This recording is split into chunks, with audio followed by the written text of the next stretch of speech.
A conspiração, Gênesis 6, como as sociedades secretas e os descendentes dos gigantes planejam escravizar a humanidade, de Gary Wayne. Capítulo 13. A vingança de Lúcifer. E o Senhor disse a Satanás: De onde você vem? Satanás respondeu ao Senhor: De perambular pela terra e andar por ela. Jó capítulo 2, versículo 2. A situação inexplicável da humanidade é análoga a um drama experimental sendo encenado diante do reino angelical, onde o resultado condenará ou justificará a rebelião angelical. Será que toda a humanidade se rebelará, se curvará a Lúcifer e causará sua própria extinção? Ou os eleitos ainda escolherão Deus por livre escolha, mesmo quando a corrente principal da humanidade inaugura o domínio de Lúcifer? Este é um drama planejado para provar se os caminhos de Lúcifer deveriam ou não dominar o universo físico. Um drama predeterminado para se desenrolar por mais de 6.000 anos, começando com a queda de Adão. Essas curiosas informações básicas são geralmente compreendidas, mas nos perguntamos por que a documentação das Escrituras é tão mesquinha nessa doutrina tão importante. As lendas bíblicas, no entanto, registram que a rebelião começou quando as estrelas, anjos rebeldes, não surgiram na hora marcada para se anunciar. O primeiro livro dos Segredos de Enoque instrui o leitor sobre a conspiração de Satanás, pela qual Satanás desejava ser igual a Deus. O livro de Hagadá observa que Satanás jurou elevar seu trono acima das estrelas como o Altíssimo, mas Deus expulsou Satanás do céu para a terra, o grande caído. Satanás foi criado como um grande serafim, um querubim, com poder e também um arcanjo, que era o mais amado do Criador, com poderes quase iguais aos de Deus. Satanás foi criado com mais conhecimento e poder do que qualquer outro anjo, exceto Miguel, e provavelmente alguns outros anjos selecionados. Satanás, então, com sua imensa grandeza, foi capaz de discernir os segredos de como o universo foi criado. Ele delirou com o desejo de ser como Deus, com o poder de criar universos, cobiçando anseios incontroláveis de sentar-se no trono de Deus. Gonzales Wipper escreve que Satanás não deseja mais servir a Deus. Ele ansiava por honra e respeito, e queria ser servido como Deus foi servido, mas ele foi despojado de sua coroa e caiu no abismo. Até mesmo as lendas das fadas celtas registram como o anjo orgulhoso formou uma rebelião no céu entre os anjos, onde ele havia sido uma luz principal. O anjo orgulhoso queria fundar um novo reino, e muitos outros anjos o seguiram. Esses anjos rebeldes foram então trancados fora do céu, por meio do qual voaram para os buracos da terra, e agora vivem no subsolo, no outro mundo. Tudo isso, então, é um contexto indispensável para Isaías e Ezequiel.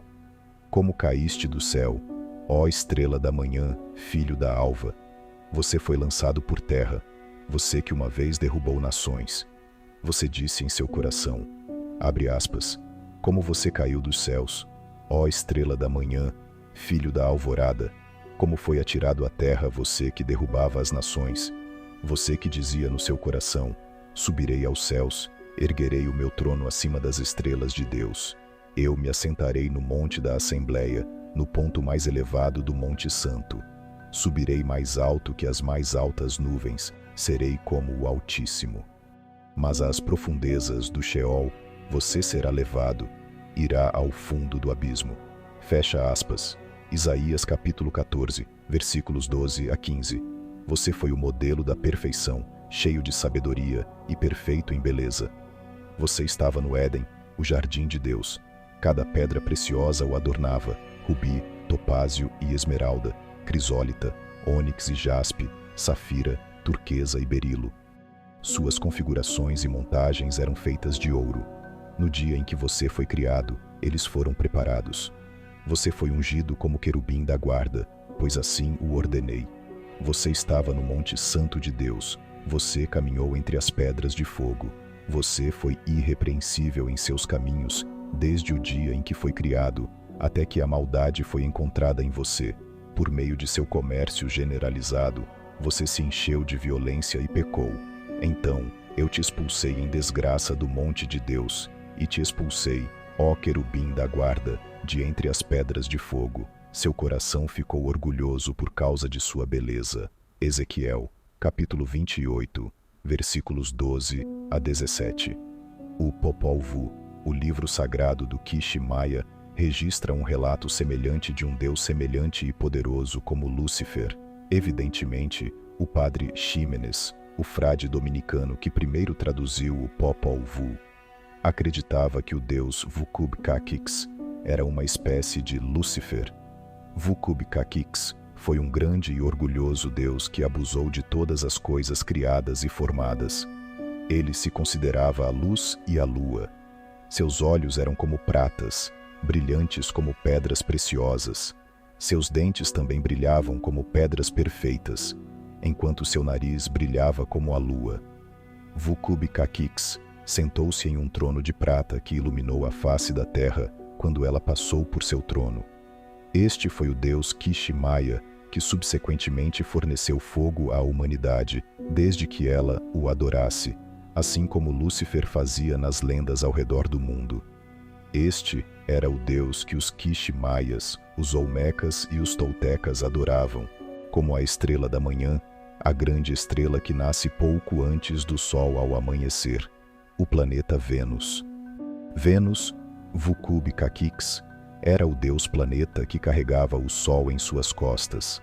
Era o planeta-deus que os Quichês maias, os Olmecas e seus ancestrais adoravam sobretudo, exceto o sol. Vucub-Caquix, o pai de dois gigantes, possivelmente Caim e Emaca-Sete, os fundadores de uma raça gnóstica de gigantes, tornou-se vaidoso. Sua única ambição era exaltar-se sobre tudo e dominar. Tudo o que tornava esse deus orgulhoso e arrogante foi então tirado dele por outros deuses, todas as riquezas, todas as esmeraldas e todas as pedras preciosas que haviam sido seu orgulho na terra. Vucub-Caquix foi registrado gritando ao cair de uma grande árvore Nantz, em uma alegoria muito semelhante a Lúcifer, caindo do céu para a terra. O Alcorão testifica ainda mais a validade da rebelião angelical, quando Lúcifer caiu da graça e do céu. Lúcifer é referido como Iblis e Satanás no Alcorão. Quando Satanás se recusou a se curvar a Adão, Deus acusou Lúcifer por ser arrogante e rebelde, bem como por ser orgulhoso. Iblis foi então expulso do céu, mas ele teve permissão para enganar tantos humanos quanto ele pudesse até o dia do julgamento. Assim, agora nos lembramos das imagens de Lúcifer como um ser poderoso, com chifres e cascos fendidos, possuindo a cauda de uma cabra, e como o tentador Avatar, o mestre lógico e o Pan, Deus e três parentes, que caiu em desgraça por causa de sua orgulho intelectual. Satanás mais tarde soube que Deus estava se preparando para ordenar Adão para ser o senhor da terra, o domínio de Satanás. Além disso, as lendas bíblicas sugerem que os anjos procuraram impedir a criação de Adão. Deus decidiu criar um, abre aspas, novo homem, fecha aspas, Adão. Ele então planejou ordenar Adão como o novo sucessor na terra, um vice-regente ou deputado. Adão foi declarado o novo homem, separado e distinto dos humanos criados no dia 6. O Alcorão observa que Deus ensinou a Adão todos os nomes dos animais da terra, que os anjos, de alguma forma, não sabiam, o que provavelmente enfureceu os anjos rebeldes ainda mais. Diz, abre aspas, em Decal, do Alcorão, no capítulo 2, versos 31 a 33, fecha aspas. Agora, Gênesis capítulo 1, verso 26, que articula a criação do povo do sexto dia, que afirma, abre aspas, façamos o homem à nossa imagem, à nossa semelhança, fecha aspas, representa Deus e os anjos, mas os anjos se opuseram com tanto fervor que somente Deus, a palavra e o Espírito participaram da criação real do novo homem, de acordo com outras lendas. Os anjos propuseram que o sexto dia, o homem só tinha a possibilidade do mal e das mentiras. Os anjos objetaram ainda, de acordo com o Alcorão, a autoridade do novo Adão, perguntando, abre aspas, como você pode colocar alguém lá que irá causar danos e derramamento de sangue quando celebramos seu louvor e proclamamos sua santidade? Fecha aspas. Deus então advertiu os anjos das consequências de sua oposição. Muitos dos anjos obedeceram mansamente, permitindo que Deus criasse Adão, enquanto aqueles que continuaram a se opor abertamente foram destruídos ou exilados para sempre. Na verdade, Ginsberg escreve que muitos dos reinos angélicos mais tarde ficaram com ciúmes assassinos contra Adão por causa das incríveis bênçãos que Deus concedeu a Adão. Mas Satanás era o mais ciumento de todos os anjos. A insurgência da rebelião angelical está, de acordo com Ginsberg, intrínseca e intimamente conectada à oposição angelical à criação de Adão. Assim, a oposição a Adão foi alimentada pela rebelião angelical, que mais tarde alimentou a conspiração do ódio de Satanás contra Adão, e todos os crimes mais tarde lançados contra Adão por Satanás, os anjos caídos e a descendência de Caim. Assim, os anjos rebeldes coabitaram com as filhas do sexto dia, e depois traíram os segredos eternos do céu que haviam sido preservados para sempre, apenas no céu, a sua progênie ilegítima, os descendentes misturados de Caim e Nefilim. Por favor, considere que Adão foi um mamífero mortal criado a partir de argila e geneticamente parecidos com primatas ou macacos, enquanto os anjos serafins eram seres poderosos e imortais, criados a partir de fogo sem fumaça. Os serafins eram pré-Éden, seres semelhantes a cobras, dragões, completos com asas. Os anjos serafins eram obviamente mais parecidos e semelhantes aos dinossauros extintos e formas de vida semelhantes a répteis de épocas antigas, que eu concluo que os anjos serafins provavelmente participaram da criação e a sua própria imagem, sendo como serafins reinaram sobre a terra como arcontes e governantes. Portanto, os ímpios anjos serafins consideravam Adão um mamífero semelhante aos primatas, recebendo bênçãos incríveis de Deus, como um insulto de proporções imensas e sem precedentes. Os anjos serafins teriam persistentemente e persuasivamente mantido com Deus que talvez um ser semelhante a uma serpente como o crocodilo, ou a serpente pré-Éden, deveria ter recebido essas bênçãos e herança, e não o mamífero. As bênçãos únicas e especiais oferecidas a Adão foram muito mais longe do que meramente ser o Senhor da terra.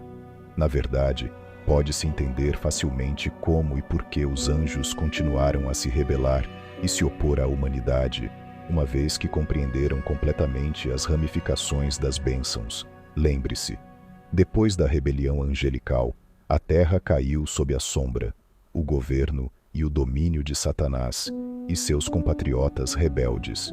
Lembre-se de que Adão era o novo homem, a versão melhorada das pessoas do sexto dia.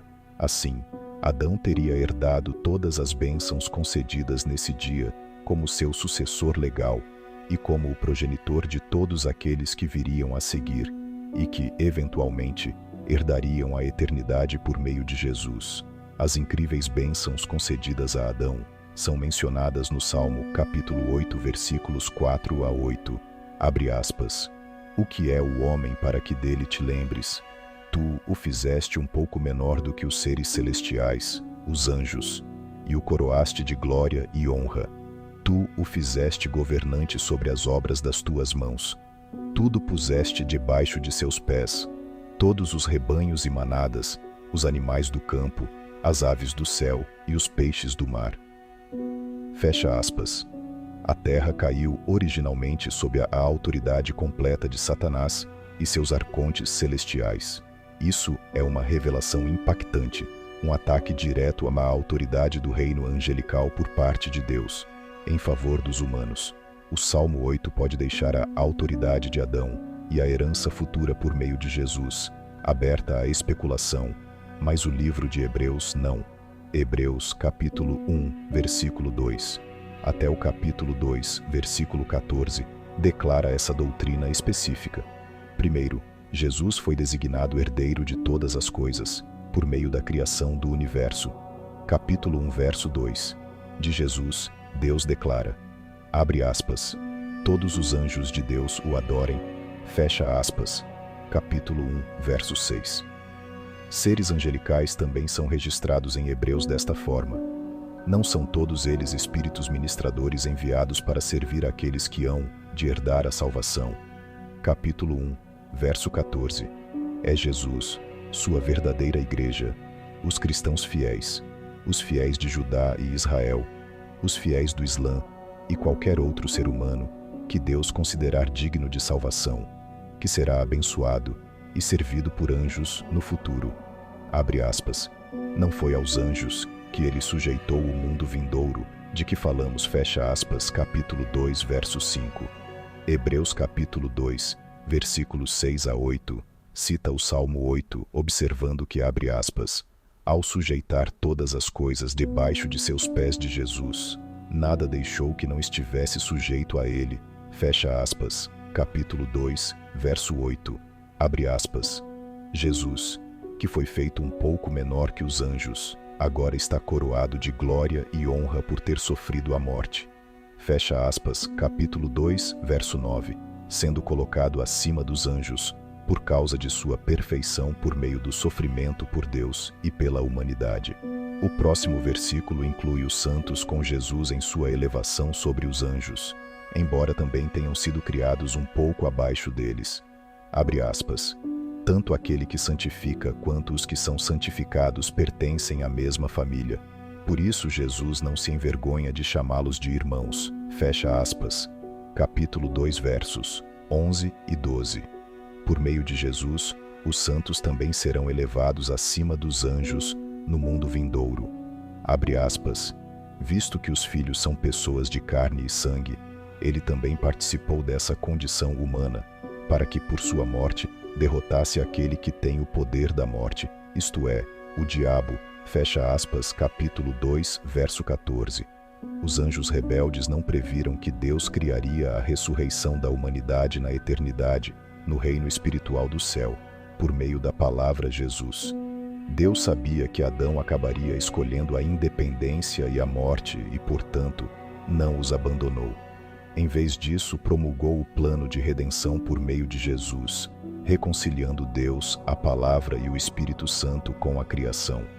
Através do sacrifício de Jesus, o Criador do universo físico, Gênesis 1, a ressurreição deteve a insurreição angelical. Os anjos rebeldes e Satanás sabiam que, de alguma forma, os descendentes de Adão acabariam sendo elevados acima da ordem angelical. Esse conhecimento aumentou o ciúme e a determinação dos anjos rebeldes em destruir a oportunidade da humanidade de alcançar seu destino. Se a humanidade falhasse em produzir, por meio de Israel e Judá, o Messias e o sacrifício expiatório do Criador e sua ressurreição, tudo estaria perdido. Teríamos sido condenados à miséria eterna sob o domínio do mal e da, abre aspas, máfia celestial, fecha aspas, ou até a inexistência.